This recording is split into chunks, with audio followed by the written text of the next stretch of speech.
Yo, what's up, folks? Welcome back to the episode of the Bate Escape podcast. I'm your host, Beastly Bader. This podcast, as you know, is dedicated to all things masturbation, soul sexuality, gooning lifestyle.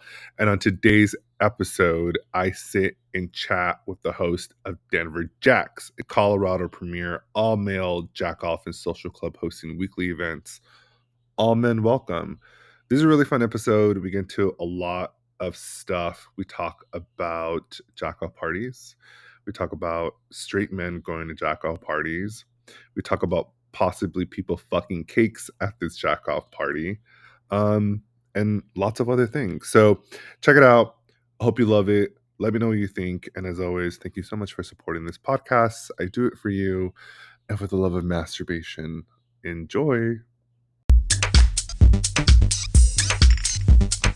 Wait, turn on your mic for me. There you go, bud. How are you? What's going on? We made it.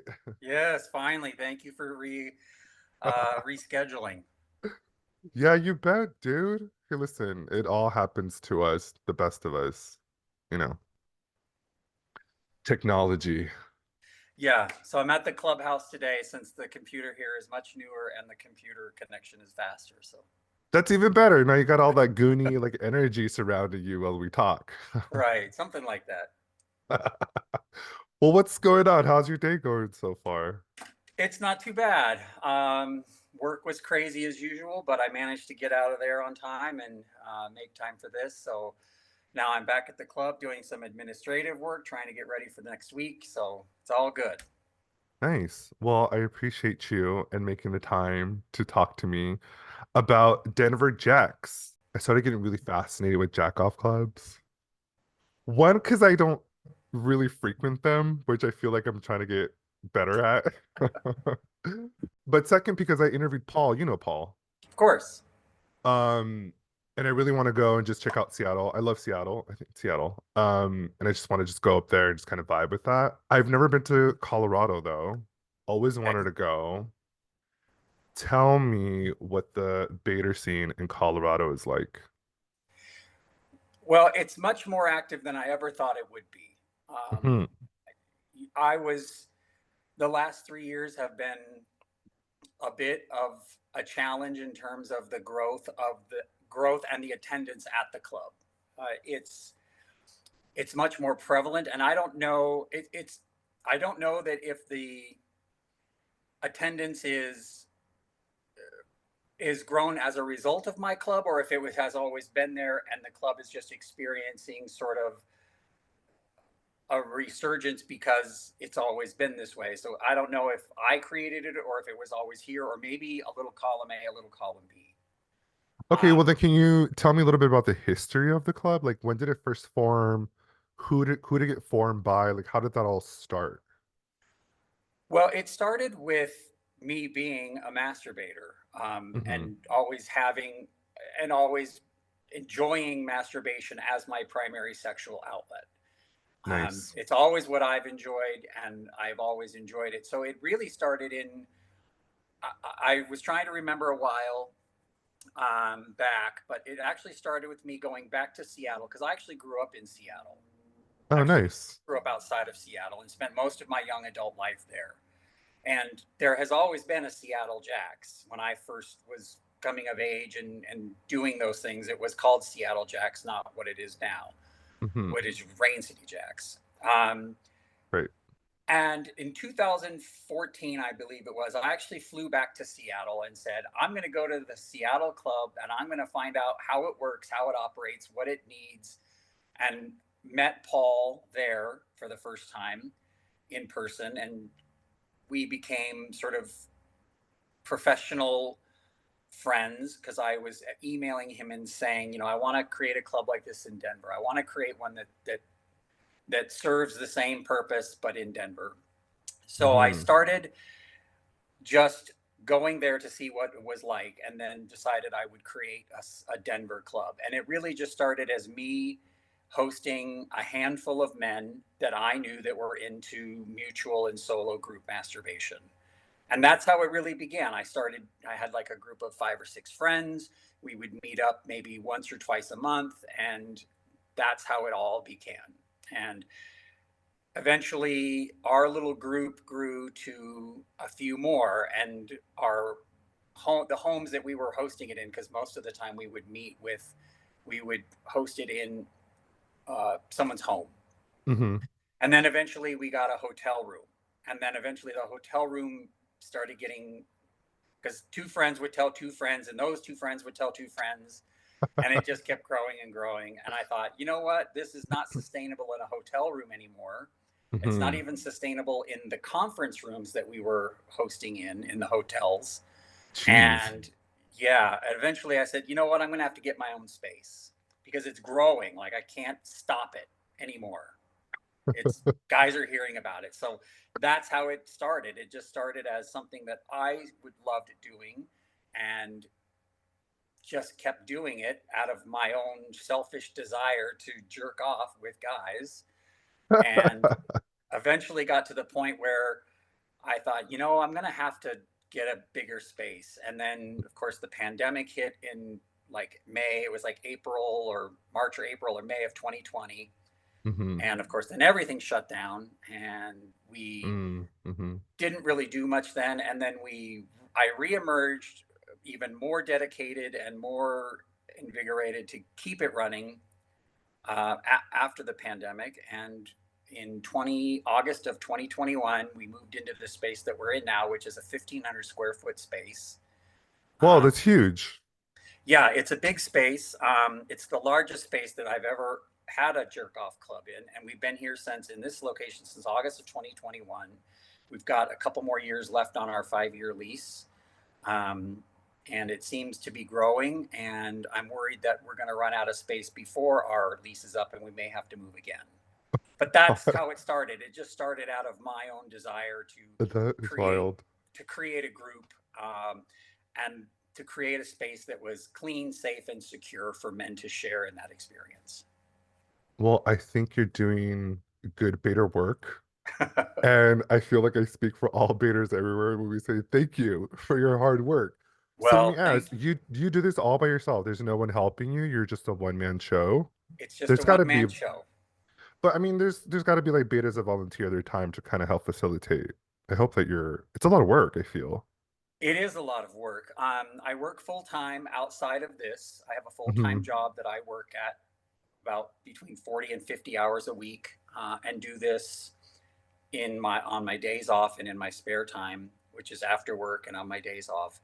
Um, I don't really have anybody that helps. I do the administrative work. I do host the events, do all of the bookkeeping and the accounting, and we just recently did some work in the club. I did some remodeling. I tore down a wall and built some new walls.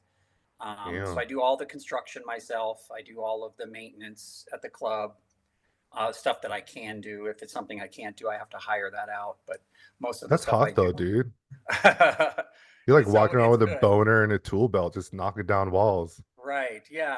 And it seems like it always seems more hot than it really is, but No, I understand.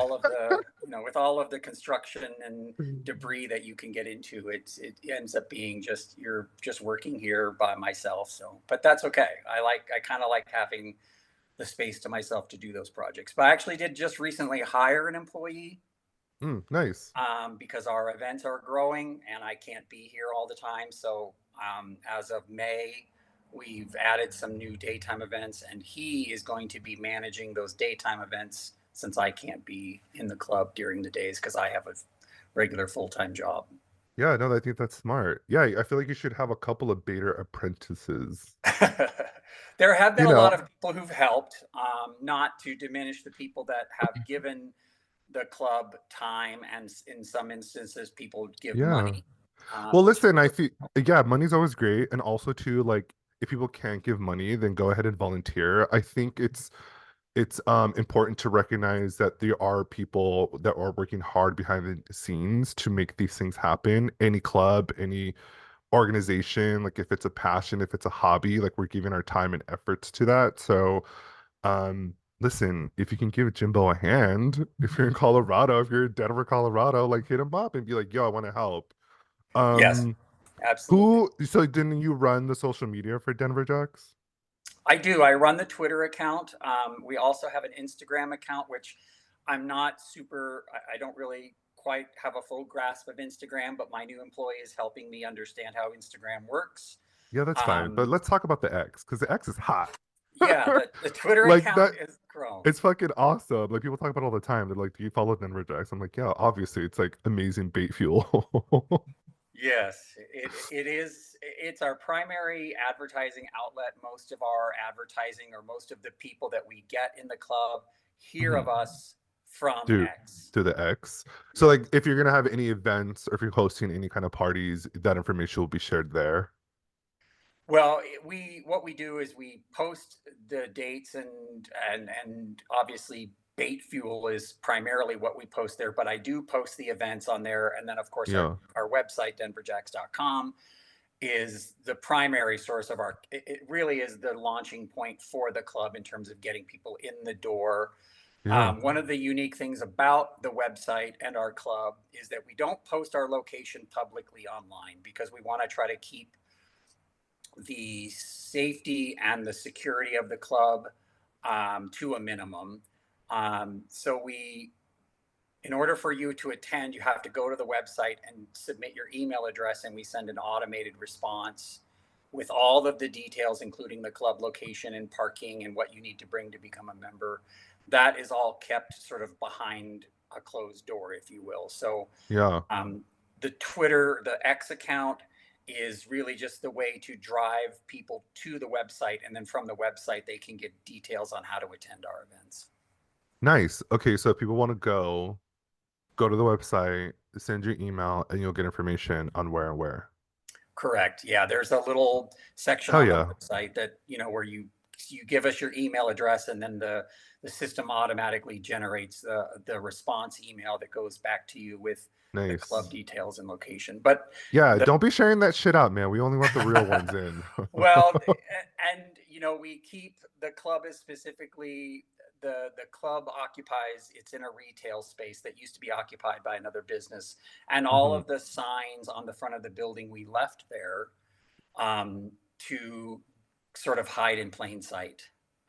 So Nice. the front of our building doesn't looks like another business.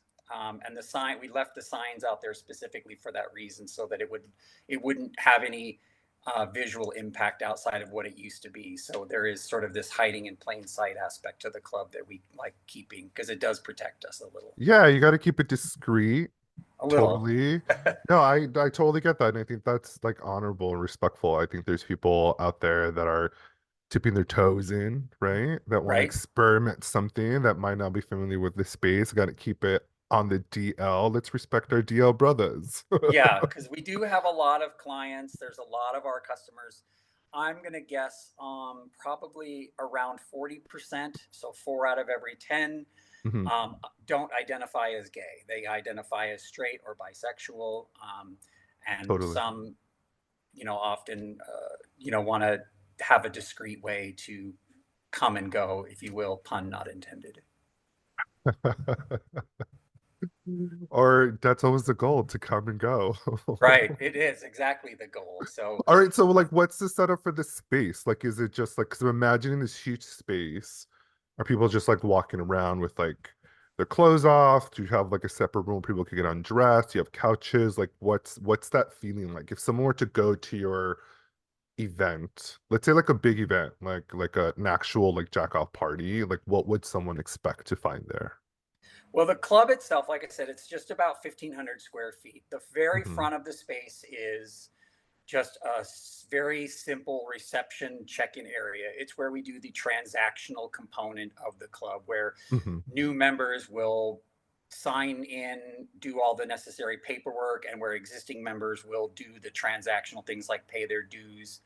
Once they've completed that, then there's a secure door. We buzz you in, and that goes Nice. into we have a very small locker room area where there are lockers where you can store your clothing and all of your personal items. So Nice. that's a sort of a smaller room that is in between, that you would go into before you enter the main space.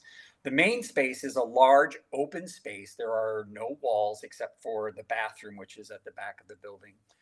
Um, and the space itself is just a large open room. It's dark, but not, it's dim, but not dark. We Hmm. are required to keep some amount of illumination in the space for people to maneuver through safely.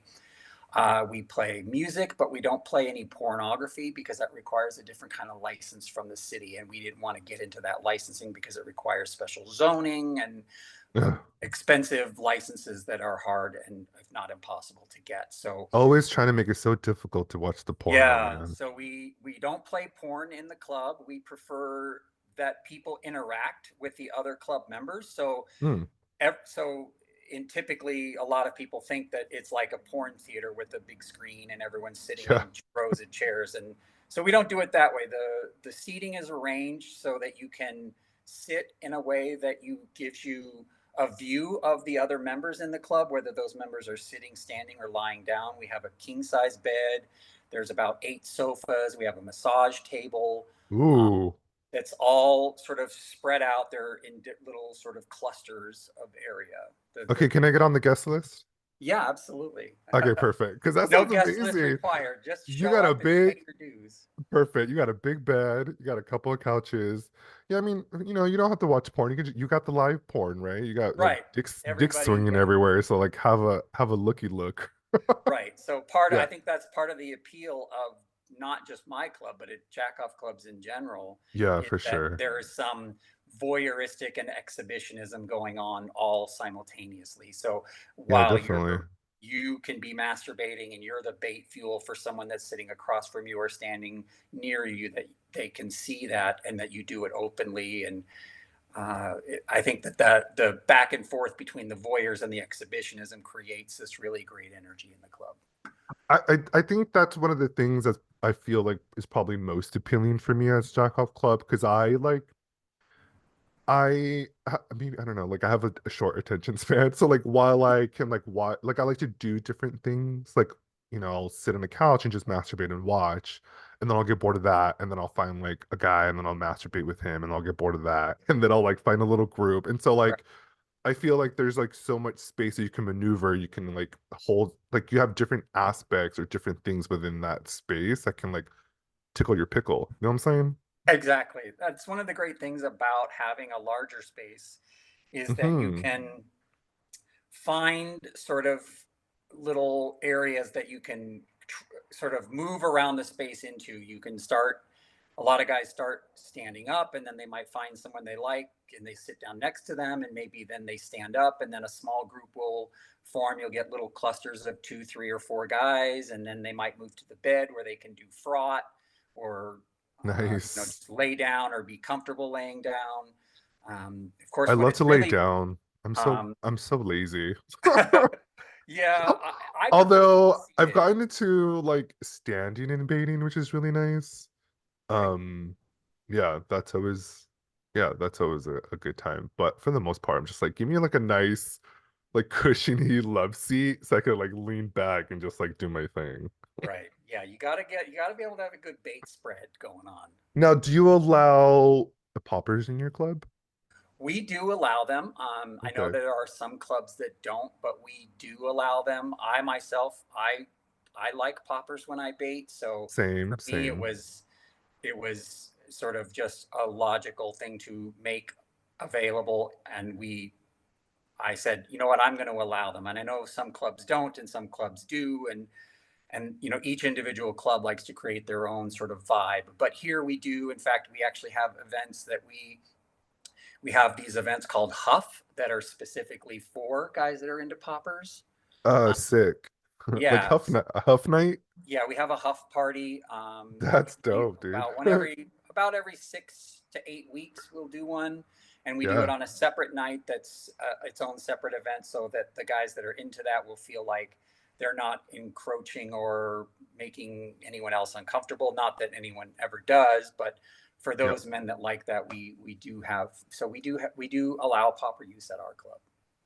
Nice. So you say that maybe if I heard you correctly, you hold like day events too. Are they different from like your regular jack off parties? They're not different in terms of what's allowed, because Uh-huh. there is no oral sex or anal sex allowed. Okay. We just like to do daytime events because there are some men who, due to whatever their home situation is, can only get away in the afternoon. Gotcha. Like a quick Bader lunch break. Right. Got it. Yeah, Hey, that's we cool. affectionately call them lunch meet events. Yes, So dude. we do have, and we just Ah, started doing a twice weekly Wednesday, every Wednesday and every Friday afternoon from noon to 2. We host our a lunch daytime meet. events. Yeah, lunch meet. That's fucking awesome, dude. Yeah, I actually can't take credit for that because the Philadelphia club used to do an event in the daytime, and I think that they actually called theirs lunch meet, and it's probably where I picked that up. I don't know if they Nice. still do those or they still market that, but shout out to the Philly club for originally coming up with that idea. I just sort of Yeah, if it uh, works, it works. took it I and mean it sort of ran with it, and it became very popular. In fact, we try to tag most of our daytime events and our contacts on Twitter with the hashtag lunch meet. So, nice. yeah, it's gotten that popular. But we do have some daytime events, but all the rest of them, we have one weekday evening event. It falls on either on a Tuesday or a Thursday night, and then we have our Mhm. Sunday afternoon events, which are by far the most popular and most well attended, with attendance usually hovering either at 40 or above 40 people. Oh my God, that's insane. It's like Sunday fun day. Yeah, which it's one of our most popular days for Hell our yeah. event. But that's small potatoes in compared to some other clubs like New York and Seattle that usually see over 100 people in a single event. Really? 100 people. I feel the last time I went to a major event like that, like it was in a small hotel room. I want to say it was probably like maybe 40 to 50 people.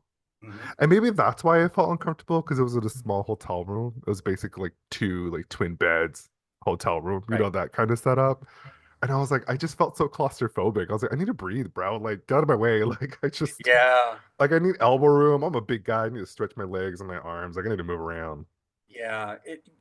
And there's a lot of clubs. I know that the Raleigh, North Carolina club, they're hosting theirs in hotel rooms. I've spoken with their club leader a few times. And I think just that's how my club started. I know Yeah. that the club in Austin is doing similar with hotel rooms.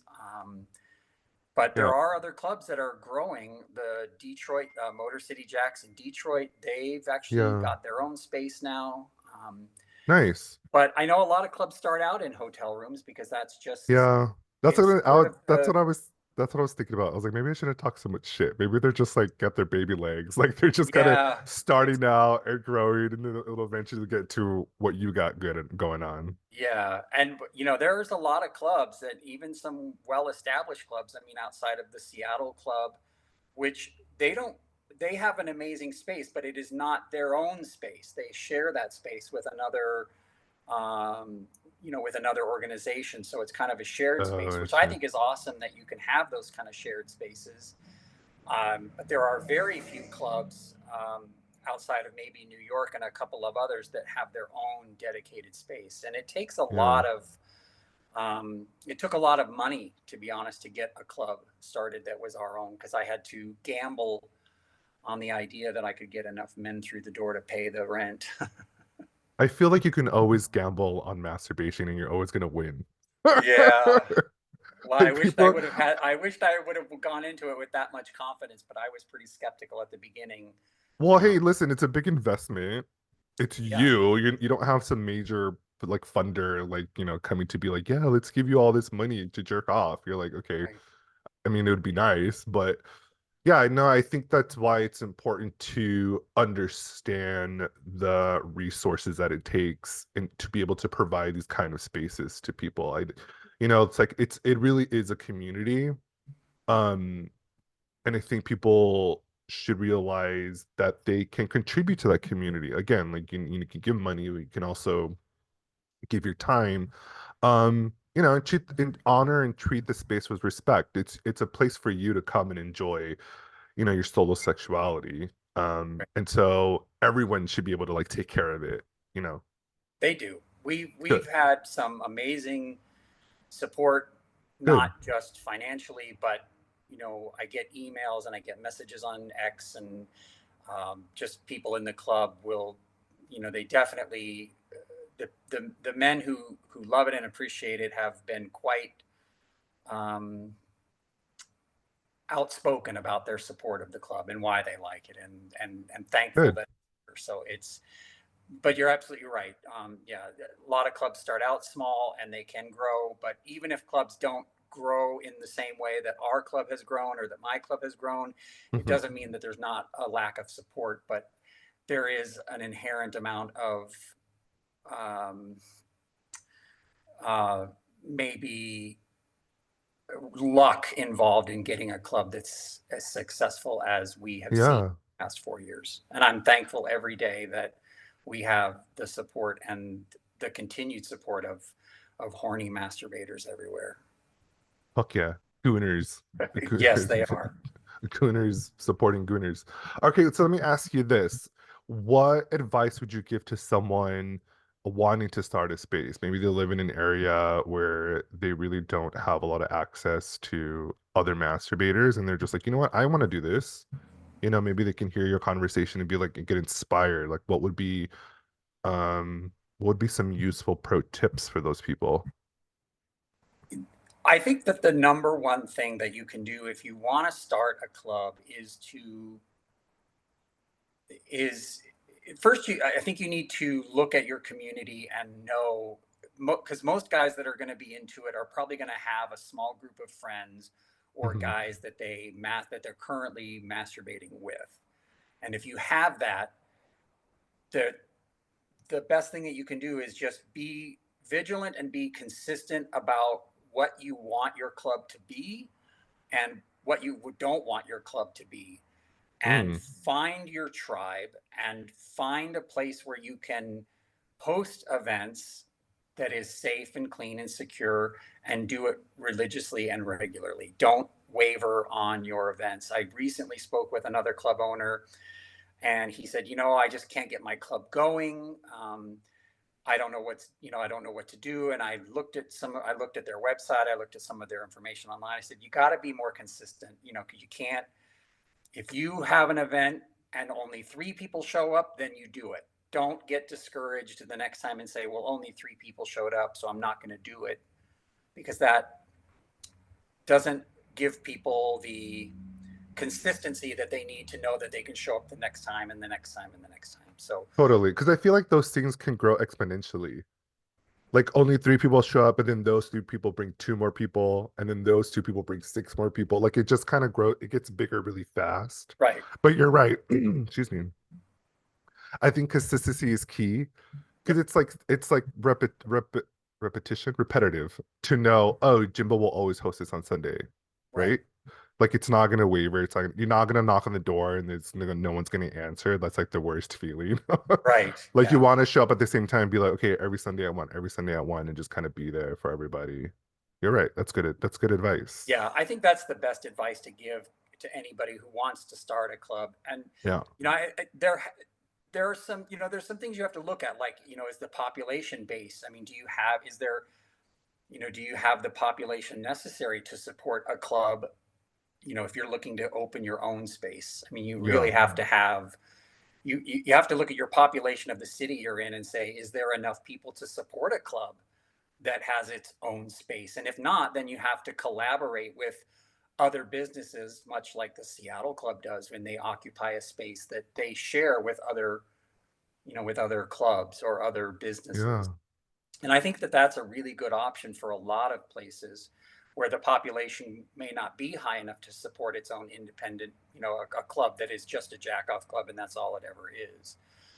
Because I know that there are jack off clubs that operate out of shared spaces that they share with other groups. So for Yeah. those, smaller cities or maybe bedroom communities to larger cities that want to start a club, I think reach out to other, maybe there's a BDSM club that meets in your area, or maybe there's Oh. a fisting club that meets in your area, and where do they host their events? And oftentimes you'll find that those other clubs will have some other shared space that they use.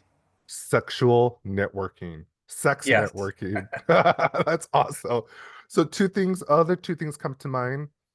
One, test it, right? Like you don't think that you have to put all this money in to rent a space. Test it. If you have a home that you can test it in, invite a couple of people over, see what that looks like. If you have the resources to rent like a moderately priced hotel, test it there, right? Like baby Right. steps, like you don't always have to go full force. Yeah, definitely. Baby Um, steps is that's a really good way to put it. Start yeah, small. Start with start what you know. small. Yeah. And then also too, it's not going to be perfect the first time. You're going to continue to host them and they're just going to continue to get better. I think a lot of people get phased by that. They're just like, oh, the expectation that it has to be so amazing. But don't be so hard on yourself. Like you're just trying it out. It's the first time. Like it's gonna be chill. It might not be the best, but it's gonna be fun. And pay attention to what worked and what didn't work. And then, obviously, bank on the things that did work and continue to do that. Also, too, feedback is really important. Right. Listen to what people are telling you. I think a lot of times I made that mistake when I first started this podcast. I was like, I'm just going to talk about what I want to talk about. And then I wasn't like really focusing to the listeners. And then I started getting the feedback and I was like, okay, you pivot, you change the structure or you like do the things that are people are really interested in doing. um, Again, you're not gonna have a club if people don't come, right? If they're not gonna have a good time, if they're not liking the things that they are doing, that they're not gonna continue to do. So, Right. There is, uh, and there's always pressure. And I think that if you want to start a jack off club, you have to want to have a jack off club. There was in mm, Denver someone who started not necessarily a competing jack off club, but they started another club that they sort of touted as a jack off club. And I think, and it became much more than a jack off club, and now it exists as a full fledged sex club. Um, and it's because they started out as a jack off club, but they did that's not really what they wanted to do. I don't think. I think ultimately they wanted to do more, which is fine and that's great, and I'm glad that those exist. But for people who want to start a jack off club, you have to be really sure that you know what kind of club you want to start. And if you want to start a jack off club, then start a jack off club, because there's always this you always have you experience this push pull effect between men who say, oh well, why would you just want to go to a club to jack off? Why can't you have oral sex, or why can't you have anal sex or other penetrative sex? mhm. And there's always going to be people who want you to make your club something other than what you want it to be. So if you want to start a jack off club, be vigilant about your rules and say, this is not a club for oral sex, this is not a club for anal sex or other penetrative sex, this is jack off only. And there's going to be people who will constantly say, why can't it be this plus the other things? If you do that, you run the risk of de-evolving into just another sex club. And if that's what you want to have, that's great. But I think that it's hard, it's difficult to start a jack off club because everyone will want it to be what they want it to be and not what you want it to be. So for those Yeah, people, again, who are starting out, who want to create that space, you need to be really vigilant about saying, this is a jack off only club. And if you want to create a club that's more, you can evolve that way. But if you want a jack off club, be a jack off club and don't allow other people to push you in a direction you don't want to go in. yeah. It's your club. You set the rules. Right. So be vigilant Wait, so let me about it. ask you. So, like, I know you host like Huffing Puffer nights.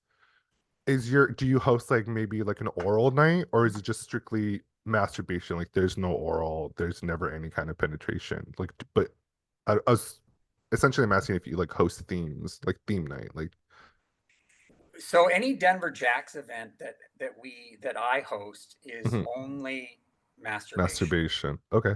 We My club, since it's grown in popularity and we've really upgraded the club to make it a space that could host other things, we have worked with other groups. I work with the Mile High Fisters in Denver, and they host. Mile High Fisters. Right. Amazing. They have hosted some of their fisting events at the club, but those are not Denver Jacks events. They are run and managed by their own team. They just rent the space from us. Oh, you know what would be a really cool collab if you like had fisters put on a show and then the masturbators watch the fisters. And we, right, exactly. So we've kind of That'd be become, fun. the Denver Jacks clubhouse has kind of become a space where other clubs can grow their own organizations. We've also hosted, there was another group that started and has kind of um, had a pause in their activity, but it was a men's orgy group that primarily catered to bisexual men, but was frequented by men of all sexual orientations, bi, straight, or gay, who like to have sex with men. And they would host orgy parties at the Denver Jacks clubhouse. But again, those events were hosted and managed by their own staff and had their Got it. own check-in process, their own vetting process, or their own membership requirements, and they would just rent the club from us. And those clubs would come in and reconfigure the space or bring in slings or fisting benches or other furniture that they needed for their events. They would set that up, run their events, and then all that would be taken down and put away for the Denver Jacks Club to run its That's events. that's so much fun. It's like building community. Right. So the Denver Jacks Club has kind of become a space that can be rented by other clubs if they want to Hell host yeah. All events right. that are activities that are not limited to masturbation. But again, If those events are you hosted by their own staff. if you have a sex club in Denver, Colorado, and you need a space, hit up Jimbo. Right.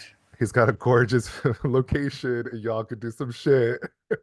Right. So it's so there so but to bookend your question is that no, all of the Denver Jacks events are masturbation only. There's no oral or anal, but there are other clubs that exist in Denver that have used our space for their events. Nice. Where'd you get your shirt? This came from Bader Bader Bomb. Bomb. We love Bader Bomb. Right. We love the team over there. Yeah. I've always been thrilled. We used to, when we first started, we used Albaline, Hmm. and there was some activity on Twitter, or what was called Twitter then, but now X, um, where we would tag the Albaline company in our tweets, in our posts, and they blocked us. The Albaline company blocked us. Ah, that's funny. Um, Dude, can you imagine the social media manager for Albany just getting all this dick and right. like tagged for masturbators? Like, what is happening? Of course they would So block them. You fucking don't get it. Who are right, they? and so we sort of had this little bit back and forth about it on our X account, formerly Twitter, and somebody said something like, if that company knew how much business they really should be, getting that they get from guys that are into masturbation, because Albaline was kind of, and I think still is, a really big part of the bait community. Totally, yeah, for Yeah, sure. it was the quintessential lube that baiters used, and as a result of them blocking us on Twitter, I said, well, maybe we should look for another company, and I said, we're looking at you, Bader Bomb, and from that simple tweet that we sent out, almost 4 years ago, Yeah. they reached out to me, and we started a collaboration by which they would provide the club with their lube, and we have this kind of grown the synergy since then. And that was back in like early 2022 when that first relationship started, and we've loved it ever since. And the guys at Bader Bomb have provided us Fuck with yeah. their product to use free in club, and you can also purchase it here in the club, Fuck yeah. for the same price that you can buy it from on their website. And as a result of that, we've ended up with some swag. Yeah, it's hot. I love that shit. That's the reason why I support Beater Bomb anyway. Not because like Alex is amazing, the founder and creator of everyone. He's such a cool guy, but total baiter, right? So Right, it's like products baiters by baiters for baiters. right. He gets it. He's gonna make this shit good for it. It's gonna smell Yeah, good. It's luxe. yeah. Um, It was amazing to have that collaboration and that work, to be able to work with him. Yeah, and definitely. the We don't same then. fucking need Albaline. Listen, I feel like Albaline now, sure, like if you can't like get your hands on some Beta Bomb wherever you are, Albaline will cut it. But I feel like Alex makes that stuff really accessible. Like he's always giving discounts. Like he's always sending the really cool shit for free just to like, hand out. And I'm just like, yo, this guy gets it. Right. Yeah, Yeah, he's been very, I think his success is a direct result of his it direct involvement as being a baiter, right? Like he gets it. right. Like that he knows. He Yeah, gets it. He's there. He's living that life and he's creating this great product. So we love Baiter Balm here. We use it in the club. We provide it free at all of our events in little we put it in little portioned cups to help people nice. be mobile so that not everyone's reaching into one single jar. So it helps with the people having access to it when they might not otherwise. And then of course having it for sale in the club is nice.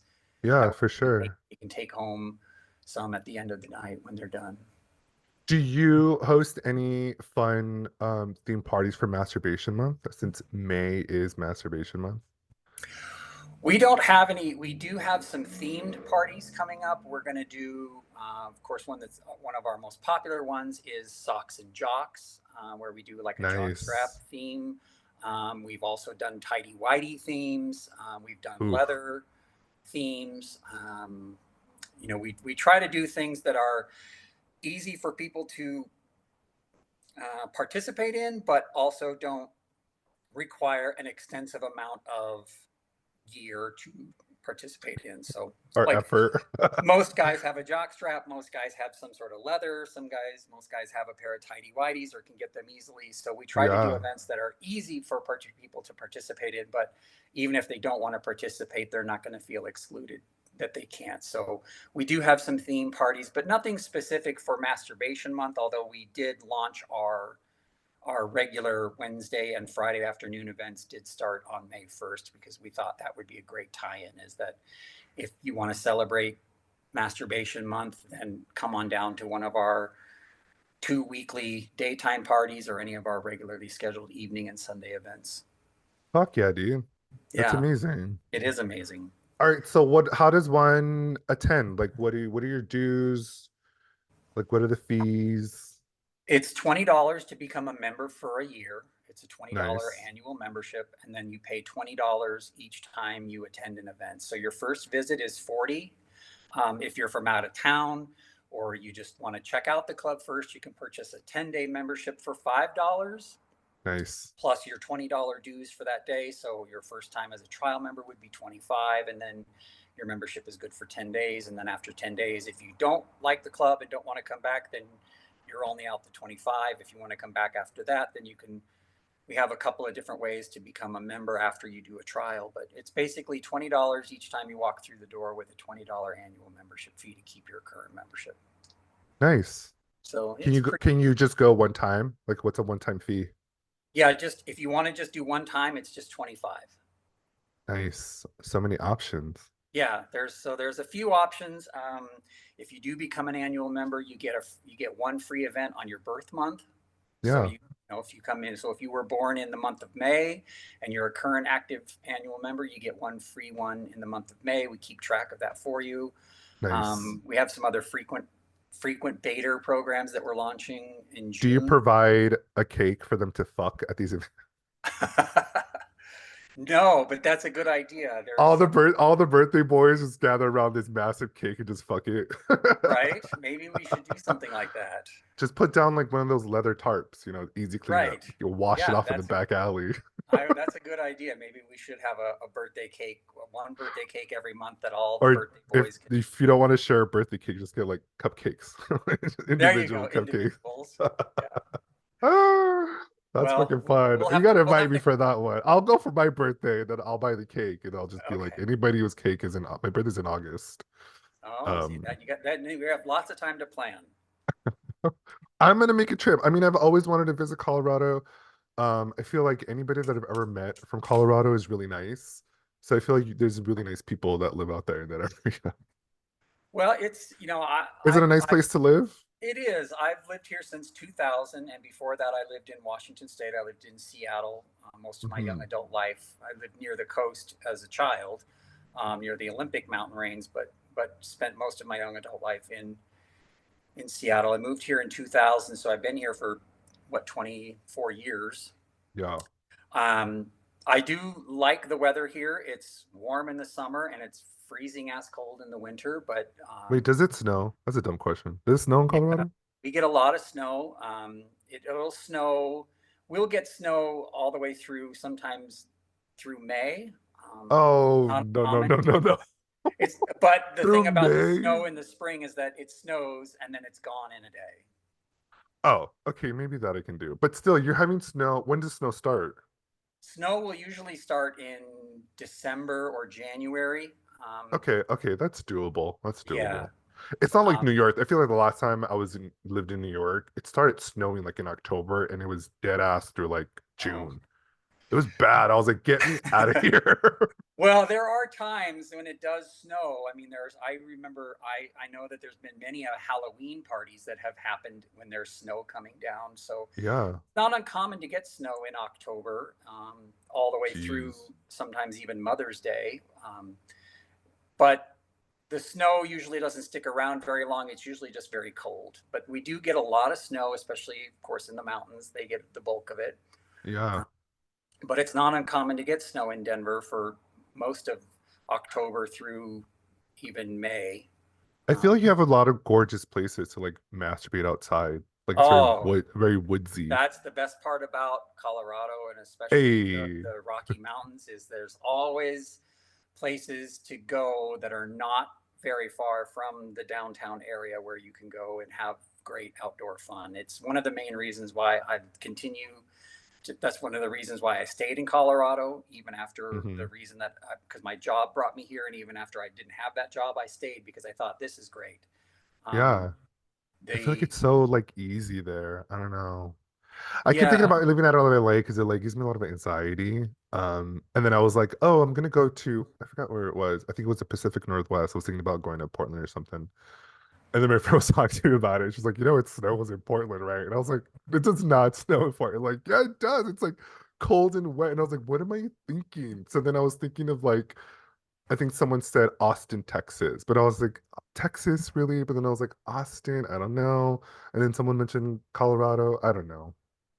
well, I I want to would go highly somewhere that's recommend you come to Denver and to visit. And Denver. yeah, Okay.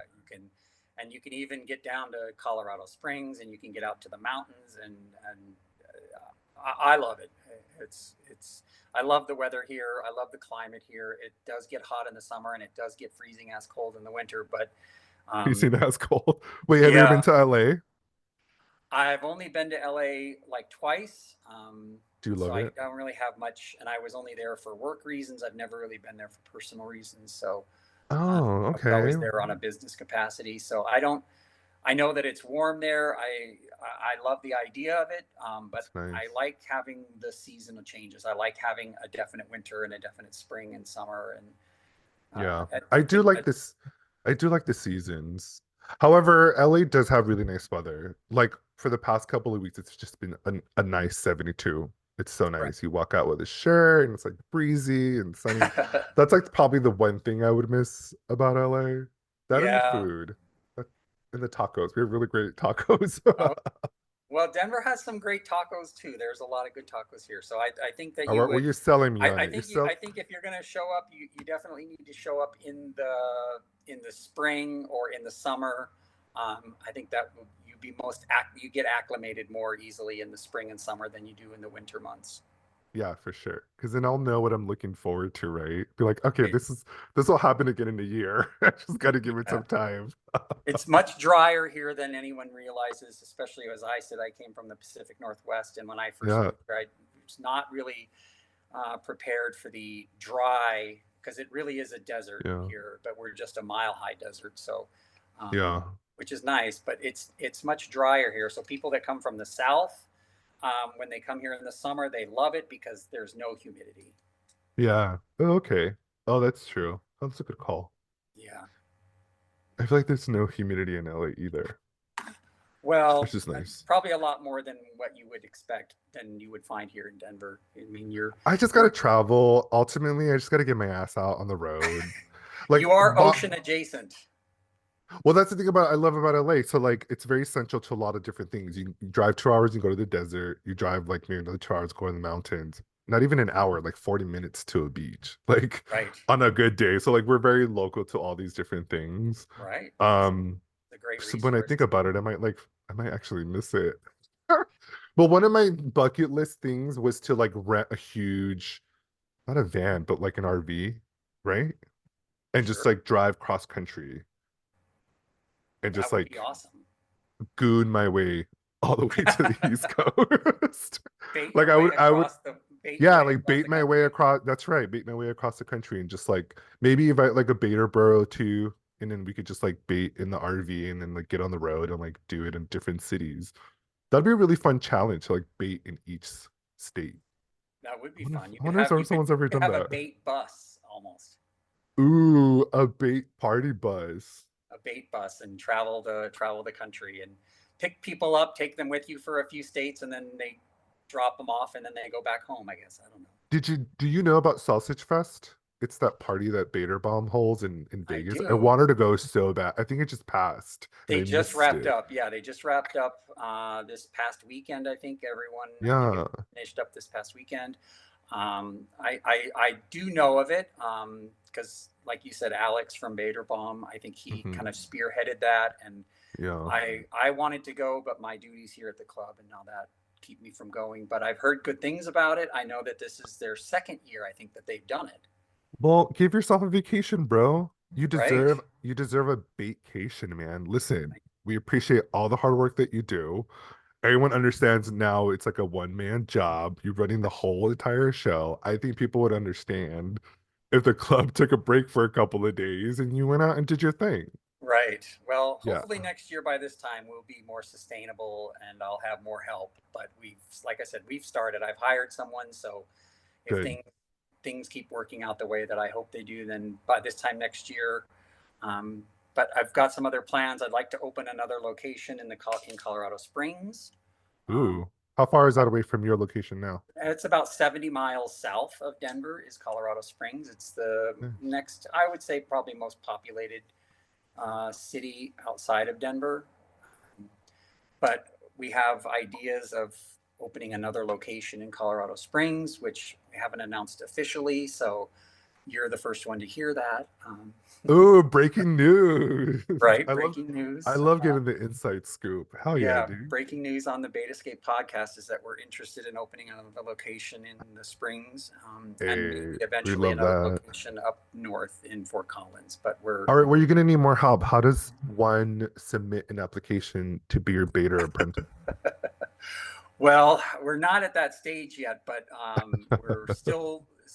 we're still doing a lot of the legal work and trying to figure out what Yeah. licensing and permitting needs to be done to make that happen. And then once we do that, Mhm. then we can look at some spaces in those communities. But it's there's a lot of behind the scenes stuff, very boring stuff, very much legal stuff that has to happen before that. But Oh, yeah. when we're ready to make that step, you can rest assured that we will announce it on our X and on our newsletter that we send out a couple times every month and let people know that that's happening and that there will be ways that they can apply. And people can sign up for newsletters to get information via the website. Right. So if you go to denverjacks.com, there's a section where you can submit your email address along with your name, just your first name or a pseudonym. Yeah. That not only will get you the information about the club location, but then we use that and we send out upcoming events. We send out one usually every 2 weeks with reminders about our upcoming events and any news or things that are going on in the club. Nice. Sometimes we do promotions, like we just did one with Bader Bomb just a couple weeks ago, where you get a discount code we sent out. Yeah. Sick. Yeah. We've got some other companies that are reaching out to us that want to do some marketing and promos. So we'll work with You should them. do, I feel like would be a really fun collab with like popper makers like VH Cleaner and Double Scorpion. I feel like that would be really fun for y'all to like do a thing together. Yeah, we did one a while ago for one of our Huff events. We had popper company called Kinky Monster that we did, Cute. and they sent us a whole bunch of free samples to give out to the people as they came to the Huff event, and then had a Nice. discount code that they could redeem online if they wanted to buy more of their product. We're going to be doing Sick. another one with them maybe in August. We haven't formalized the details of that yet, but we will be doing some other events. And if any other popper companies or lube companies or anybody else that wants to do any sort of promotion with us, reach out to us. Yeah, or even like have like really popular baiters come and do like a special show for y'all. Like Right. advertise it as like this person's gonna be here tonight. Come on down, say hi, take a Right. selfie, bait a dick. Yeah. Well, we're working with a few other people. We've had some interest in some collaborative events. We just have Sky's to, the limit. yeah, there's really nothing there's nothing that I won't do to try to help bring some new exposure to people that want the exposure or to help bring more people to the club. Well, it's amazing. It Well, is. I'm glad that I'm glad that I'm able to provide a resource to you, people listening to this podcast. You know what's going on. Go down to Denver, Colorado and support your local baiters. Right. Support your local jack-off club, no matter what city you're in. That's right. I mean, that's how they're going to sustain. That's how they're going to Or function. make your own. Really Yeah. beautiful things come from really small beginnings. So like don't be afraid to just do it. Start it. Like text a friend, they'll text a friend and get all together and Right. then y'all fucking do something together. It's all about community, supporting one another. But also too, I mean, what you said before, like working with another like sex club, like maybe there's a BDSM club, or maybe there's like a sex store that you can talk to. Like people love sex and they love talking about sex and Right. they love sharing knowledge and resources because listen, at the end of the day, people are against us. We got to like claim our space. We got to like put ourselves out there and like be known. Right. We got um to band together and create we safe do. spaces. Because I'm not even talking about like haters. I'm talking about like fucking policymakers. Like, remember that shit. Like, they want us gone. Like, they want these Right. spaces to not exist. So it's really important to just be vocal and visible and represent who you are and support Absolutely. your local sex community.